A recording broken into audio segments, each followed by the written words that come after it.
TehRaddish formerly, but everybody can just call me Radish. I am a member services manager overseeing the member relations team as well as the community outreach team in regards to recruiting and just kind of helping out a little bit here and there. So, if you can just let us know where the name TehRaddish stems from. So it all stems from 7th grade. I was on a bus ride home with my best friend Holly at the time, and she looks at me dead stare on the ride home on the bus and looks at me straight in the eye and says, "You know what? You're rad-ish." Without breaking a beat, ever since that day, I've been known as Radish. Variation of Radish here and there. Originally, my original username back in the Modern Warfare 2 days was X's on both sides of just Radish. What are some of your long-term goals in life, if you've decided any?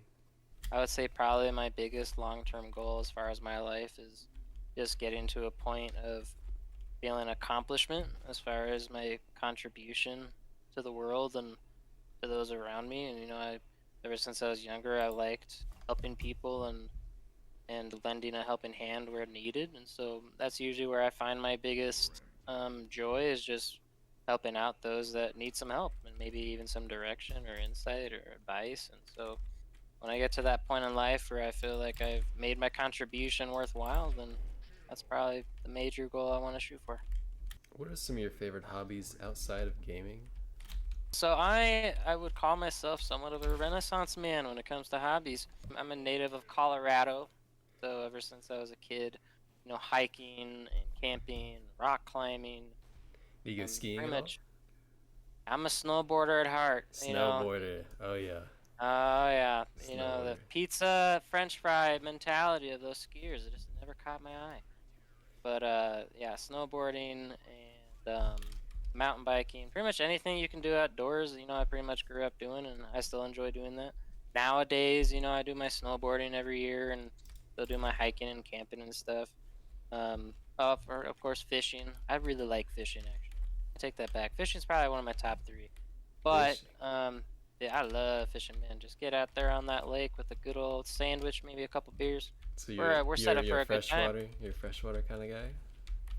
Well, so when I was younger, I lived in Florida, and so I did do some saltwater fishing and some even deep water fishing, and that's really fun. There's something about fishing on open seas where there's thousands of feet underneath you. It's pretty ominous, not gonna lie. Yeah, But I actually live in Florida, and I've been living in oh, Florida for all okay. my life. I've gone deep sea fishing. I go kayak fishing quite a lot with my dad. And, I mean, sometimes it can be nice, but when you don't bring anything home, it can be a real bad time coming back in. It's the boat ride of shame back home. Yeah, one I particular feel time, that. we went out on our kayaks and canoes and stuff, and we were on what's called a salt marsh, which I'm pretty sure you probably know what it is, but it's Yeah, yeah. pretty much a very salty, grassy, not nice place. Leaves you with a lot of bug bites.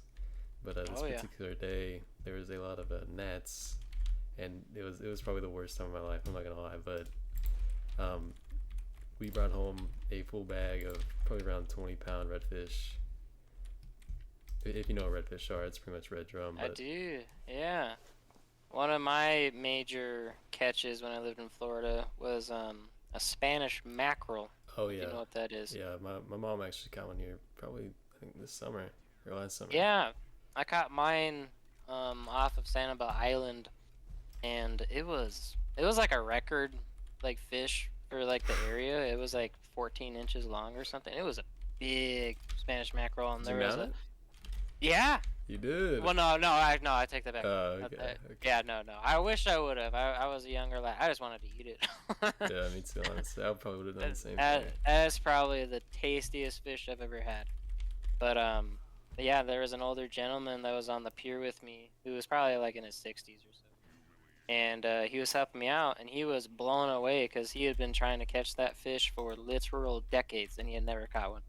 And this Wow. little 8-year-old kid goes up and gets a record one. It was a pretty momentous moment for my life. But you know, ever since I was a kid, I was raised by a Southern mom, and so I I know all liked about that. eating. Yeah, oh yeah, yeah, So I like cooking. That's one of my Hmm. probably favorite hobbies is just trying out new recipes and experimenting. I'm a meats kind of guy, so smoked meats or steaks or barbecue chicken, you name it. That's my specialty. But I dabble a little bit of everything. So yeah, like I said, I like just kind of doing about everything these days. Video games. How did you find Ego, and why did you decide to join? So I am one of the dirty scoundrels that came originally from Prestige Gaming back in the day. And I started playing about 2016. And so when Prestige Gaming merged with EdgeGamers, that's when I found my way over here.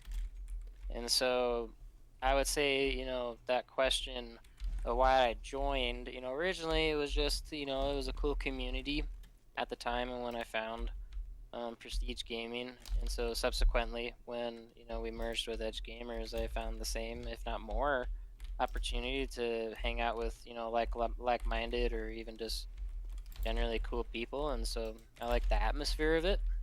And um, ever since then, I've just I've found comfort in the variety of people I come across, whether it's on CS:GO or Minecraft or some of the other aspects of the community.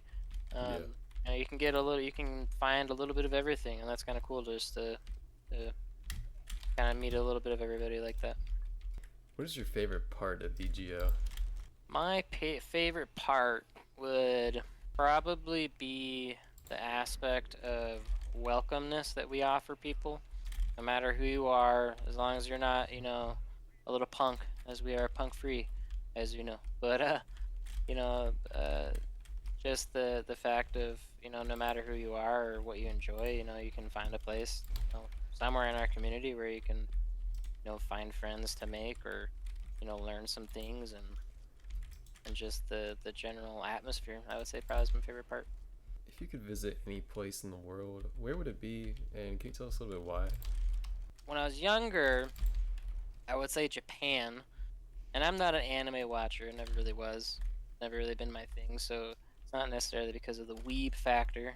Probably one of the reasons I wouldn't go to Japan, to be honest with you. But nonetheless, um, Japan has always caught my eye because of just the variety of things you can do in that country. Yeah. There's so much, automation as far as their infrastructure, whether it's being transport systems or their vending machines, or you name it. And there's so much variety of you can snowboard there, you can hike there, you can dive there, you can swim, fish. You can also go to some pretty spectacular technology-based areas of the country that they have some stuff that no one else does in the country. And so I really think you could probably spend 6 months and do something completely different every single day and still have more to do and find. But as I've gotten a little bit older, I think I would probably now choose Ireland. And the reason Ireland. for that That's where I is, want to go.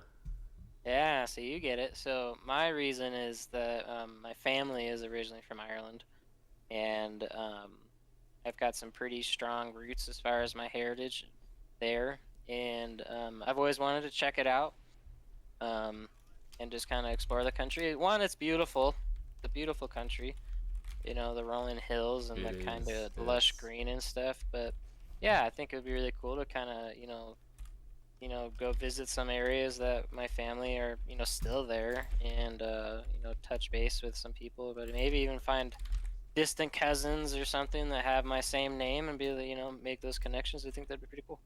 So, do you have any favorite single player game that you know? So my all-time favorite single player game was Fallout 3. Fallout 3. I that's a timeless classic right there. I got that in a trade from my buddy back in middle school, and I traded him an airsoft gun for the Game of the Year edition. And I've played probably countless thousands of hours in that game as far as all the little different aspects of the games. And so the Fallout series is probably my all-time favorite game series just in general, just because of the overall exploration that you can do in that game. Similar to Skyrim, I've just never really been a mystical kind of guy. As far as wizards and dragons, never really floated my boat. But that kind of futuristic, post-apocalyptic thing has always been really cool to me. And so, Yeah. yeah, I just like exploring in general in life and even in video games. So, yeah, that'd probably be my pick. Can you recall the first gaming system you've ever used, and what was the first game you've actually played?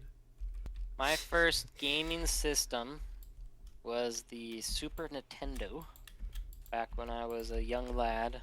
My older brother, who's 7 years older than me, handed it down to me.